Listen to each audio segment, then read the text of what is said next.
ప్రస్తుతం ఆంధ్రప్రదేశ్ రాష్ట్రంలో వైసీపీ నేత రషీద్ హత్య కేసు సంఘటన గురించి రాజకీయాలు కొనసాగుతున్న సంగతి అందరికీ తెలిసిందే.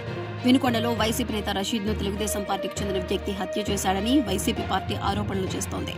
చంద్రబాబు కనుసనల్లోనే వైసీపీ నేతలపై దాడులు జరుగుతున్నాయని, కూటమి ప్రభుత్వం వచ్చిన నెల రోజుల్లోనే 36 హత్యలు జరిగాయని కూడా జగన్మోహన్ రెడ్డి స్పష్టం చేశారు.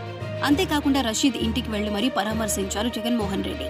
అటు రషీద్ కుటుంబ సభ్యులు కూడా తెలుగుదేశం పార్టీపైన విమర్శలు చేస్తున్నారు. అయితే జాతీయ స్థాయిలో రషీద్ కేసును తీసుకుపోవాలని జగన్మోహన్ రెడ్డి నిర్ణయం తీసుకున్నారు. ఇందులో భాగంగానే ఇవాళ ఢిల్లీకి పయనమయ్యారు జగన్మోహన్ రెడ్డి. జగన్మోహన్ రెడ్డితో పాటు వైసీపీ ఎంపీలు, ఎమ్మెల్యేలు అలాగే ఎమ్మెల్సీలు కూడా వెళ్తున్నారు.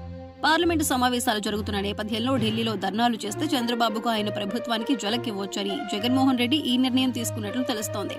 అదే సమయంలో అసెంబ్లీ సమావేశాలకు కూడా జగన్ డుమా కొట్టే అవకాశాలు ఉంటాయి.